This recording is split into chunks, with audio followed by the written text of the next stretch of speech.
मेरी बात में वॉल्यूम कम होगा, डेंसिटी ज्यादा होगी, तो कम देर में ज्यादा बोलना है, इसलिए सब जागृत रहो थोड़ा। मैं दो छोटी कहानियों से शुरुआत करता हूँ। दोनों छोटी छोटी लेकिन सच्ची कहानियां हैं, आप गूगल कर सकते हैं, खोज सकते हैं कि सर ने सही कहा था कि नहीं कहा था। 1940 में विल्मा रुडोल्फ का जन्म होता है अमेरिका में। बचपन से प्री मेच्योर बेबी थी, बहुत कमजोर, बीमार रहते थे।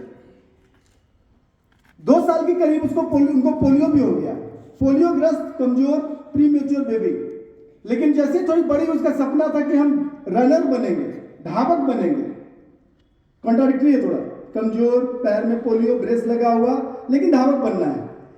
लेकिन सपना इतना स्ट्रांग था कि वो धीरे धीरे जैसे जैसे बड़ी होती गई, उसके घर वाले बोले कि भाई इतना बड़ा सपना तो सपोर्ट करना चाहिए। उनको एक अच्छा कोच भी मिले, क्योंकि जब आप कुछ तलाशते हैं तो मिलता है। बाइबल में एक वर्स है, if you will keep knocking you will find open doors. खटखटाते रहो तभी दरवाजा खुला मिलेगा, ईश्वर का भी। तो वो जो है वहां से उनको मिले टीचर, वहां से कोच गाइड हुए। 12 साल की उम्र उनका ब्रेस उतर गया और वो लगातार दिन रात एक ही सपना प्रैक्टिस करती रही। और जब वो मात्र 16 साल की थी तो 1956 के ओलंपिक में उनको मौका मिला और वहां पर उन्होंने एक 4x100 मीटर रिले रेस में भाग लिया और गोल्ड जीता।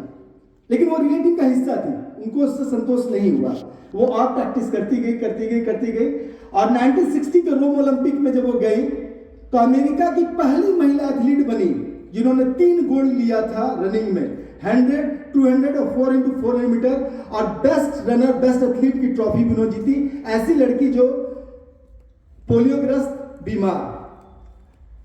दूसरी छोटी सी कहानी जो अपने देश की है, अरुणिमा सिन्हा। ये वॉलीबॉल की प्लेयर थी, मैं वॉलीबॉल प्लेयर इसलिए इनकी कहानी में थोड़ा देखने लगा तो पढ़ने लगा। अरुणिमा सिन्हा को चलती ट्रेन से बैग स्नैच किया किसी ने, विरोध किया तो उसको धक्का दे दिया उनको। वो जब गिरी तो बायां पैर कट गया घुटने के पास तक। बायां पैर कटने के बाद उनको हुआ कि अब तो वो वॉलीबॉल नहीं खेल पाएंगी, और इंडिया में अभी पैरालंपिक में वॉलीबॉल ऐसा था नहीं सामने, तो बोले करें क्या। तो उनके मन में आया कि कुछ ऐसा करते हैं जो एक इतिहास बन जाए।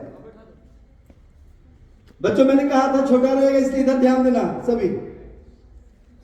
तो उन्होंने क्या किया, एक सपना देखा कि मुझे एवरेस्ट चढ़ना है। एवरेस्ट जिसके 2 पैर बचपन से ठीक है वो भी जल्दी सपना नहीं देखते, क्योंकि एवरेस्ट चढ़ना बहुत ही मुश्किल काम है।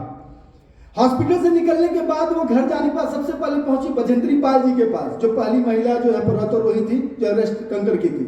और वहां जाके उन्होंने ट्रेनिंग लिया। और आपको ये बताते हुए खुशी होगी, आप सर्च कीजिएगा, आपको भी उत्साह बढ़ जाएगा कि उन्होंने एवरेस्ट तो फतह किया ही किया, दुनिया के टॉप सारे 6 जितने भी माउंटेन हैं सभी को फतह किया, और उनका नाम रिकॉर्ड जो है वो दर्ज है। उनको जो है इसके लिए पद्मश्री का अवार्ड भी मिला। तो एक जिसका पैर कटा हुआ है, जो पोलियोग्रस्त है, ये लोग भी बहुत कुछ कर सकते हैं। तो हम और आप तो स्वस्थ हैं, और आप लोग का तो उम्र भी पूरा पड़ा हुआ है, तो जो आप चाहेंगे जरूर कर लेंगे। मैं क्लास में अधिकतर कहता हूं कि हम लोगों से एक बीमारी वो ठीक हो जाए तो हम लोग सब कर सकते हैं। उस बीमारी का नाम है एक्सक्यूजीसाइटिस। हर चीज में एक्सक्यूजेस खोजते हैं हम लोग कि ये नहीं कर पा रहे क्योंकि ऐसा है, हम यहाँ कुछ नहीं कर पा रहे क्योंकि वैसा माहौल है। यहाँ पर ऐसा माहौल नहीं है, लेकिन हर माहौल में, हर परिस्थिति में अगर आप चाह लेंगे तो कर लेंगे। क्योंकि आप लोग सब जानते हैं कि हार तब होती है जब मान लिया जाता है, और जीत तभी होती है जब ठान लिया जाता है। वेरी गुड बच्चों, ऑल द बेस्ट सभी को।